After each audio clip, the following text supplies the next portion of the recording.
बिस्मिल्लाहिर्रहमानिर्रहीम। लाखों करोड़ों दुरूदो सलाम मोहम्मद मुस्तफ़ा सल्लल्लाहु अलैहि वसल्लम और आले मोहम्मद पर। मैं हूं उमर दराज गोंदल।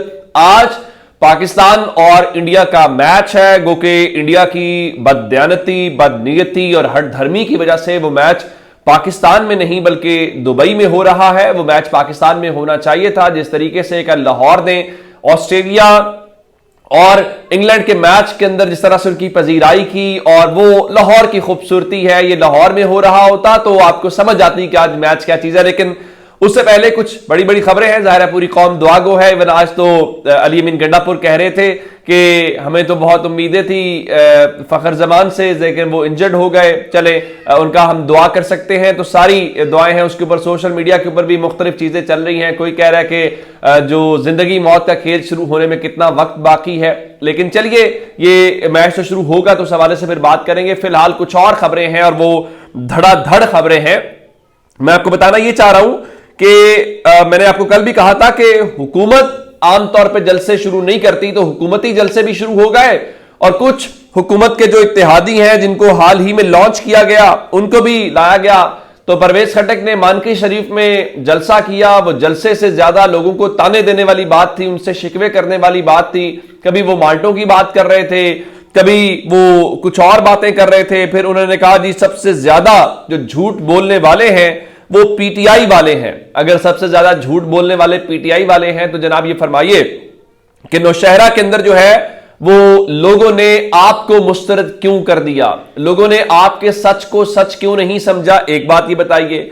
फिर वो कहते हैं जनाब और अब उन्होंने कहा कि जिला नौशहरा के अवाम ने हमारे साथ नहीं अपने साथ ज्यादती की है। यानी वो फरमाते हैं कि आपने मुझे वोट नहीं दिया तो आपने मेरा तो कुछ नहीं बिगाड़ा, तो आपने बस अपना बहुत बड़ा नुकसान कर लिया है।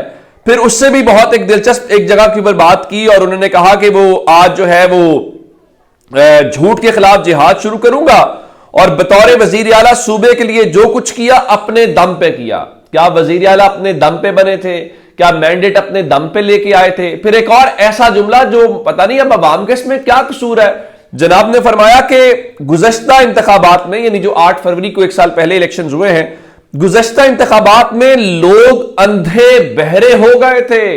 यानी आप अंदाजा कीजिए कि ये कैसे लोग हैं, ये किस दौर में रहते हैं। जिस तरह मुस्लिम लीग नून जो है वो नौजवानों को, यूथ को यूथिया कह के गाली देती है और वो समझती है कि हमें यूथ वोट करेगी। उसी तरह से मौसूफ ये कह रहे हैं लोगों को कि आप अंधे और बहरे हो गए थे तो जनाब को वोट पड़ेंगे। तो ये एक फ्रस्ट्रेशन है। जाहिर है किसी ने कहा कि जी वो मुस्लिम लीग नून ना इसलिए जलसे की तरफ जा रही है कि वो जवाब देना चाहती है जो कहते थे कि देखो ये आवाम में नहीं निकल सकते। बात बड़ी सीधी सादी है। सिक्योरिटी हटाएं, प्रोटोकॉल हटाएं, खुद जलसे करें, अपने बलबोते पे करें तो फिर समझ आएगी कि आवाम आती है कि नहीं आती।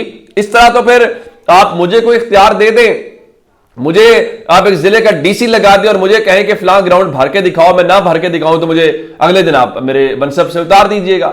मैं एक मिसाल दे रहा हूं। ये छोटे छोटे काम है। इतना जितना शहबाज शरीफ साहब का या मरियम साहिबा क्राउड भर रही हैं, इतना तो एसएचओ खाने पे बुलाए थे लोग पहुंच जाते हैं उसके साथ तस्वीरें बनवाने के लिए कि कल देना सानू कम पै जाएगा, ये इसने थाने में को बंदा बंद कर देगा तो छुड़वाना पड़ जाएगा, कोई एफआईआर करवानी पड़ जाएगी और आप उसको मकबूलियत कह रहे हैं। मकबूलियत होती है जब आप लोगों को खुद कहते हैं, वो कॉल देते हैं, लोग आते हैं, आप उनको ट्रांसपोर्ट देते हैं, अच्छी बात है।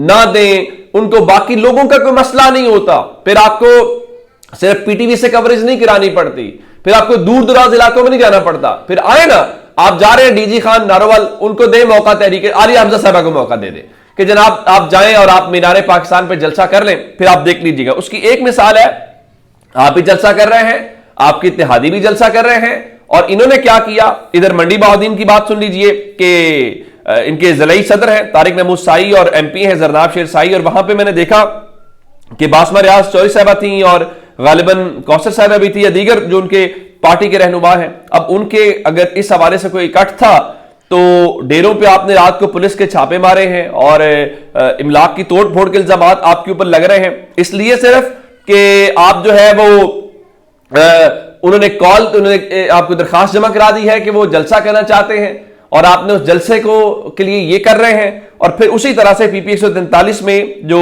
मेजर रिटायर्ड जफर गोंदल है उनके इशाइये के हवाले से बताया गया है। तो अब देखिए ना, वो तो रिटायर्ड मेजर हैं, वो तो सर्व कर चुके हैं, तो आप इससे अंदाजा लगा लीजिए कि क्या कुछ किया गया है और उनके घर की क्या कुछ चीजें तोड़ी गई हैं। तो जब इस किस्म की सूरत हाल होगी तो फिर आप समझते हैं कि आपकी मकबूलियत, यानी एक मिसाल दी जा सकती है कि आपकी खैबर पख्तूनख्वा में तो हुकूमत नहीं है और खैबर पख्तूनख्वा में जो है वो पाकिस्तान तहरीक इंसाफ की हुकूमत है, तो जाइए ना खैबर पख्तूनख्वा में जलसा कर लीजिए। अगर तो तहरीक इंसाफ ने आपको रोका, रुकावटें खड़ी की, तो हम तनकीद करेंगे तहरीक इंसाफ पे, हम आपके साथ खड़े होंगे कि नहीं आपका हक है, आप आए जलसा करें, लोग निकलते नहीं निकलते वो बात की बात देखी जाएगी।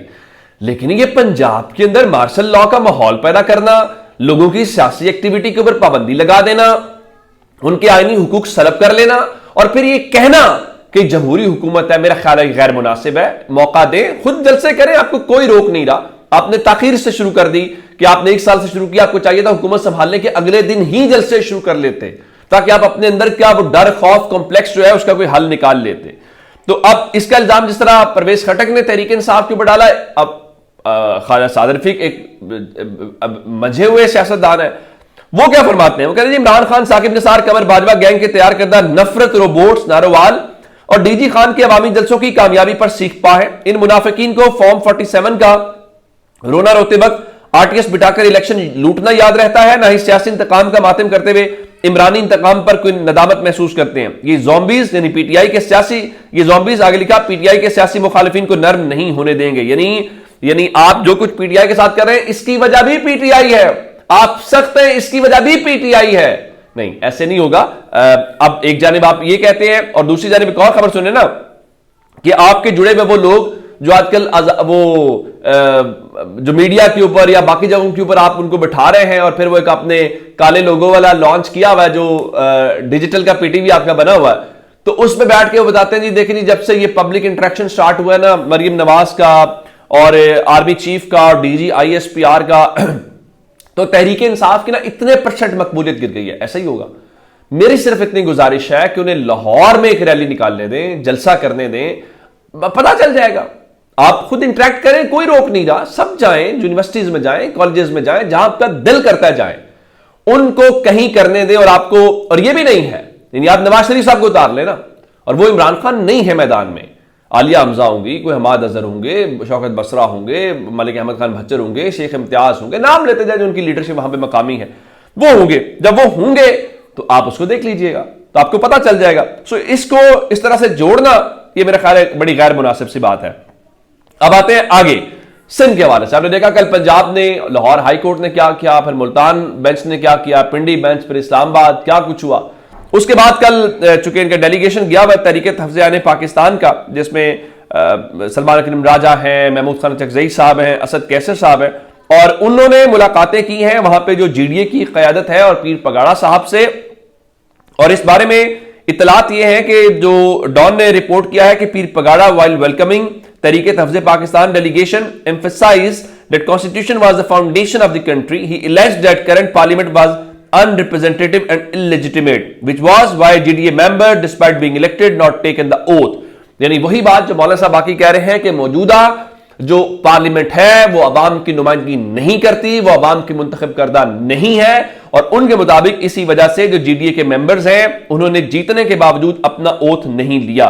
तो सलमान अकरम राजा कह रहे हैं कि वो मंगल को इमरान खान से मुलाकात करेंगे और उसके बाद जो है इमरान खान तक ये तमाम पैगाम पहुंचाएंगे। तो उसका मतलब ये है कि सिंध से भी अच्छी खबर है और सिंध में भी अलायंस तैयार है।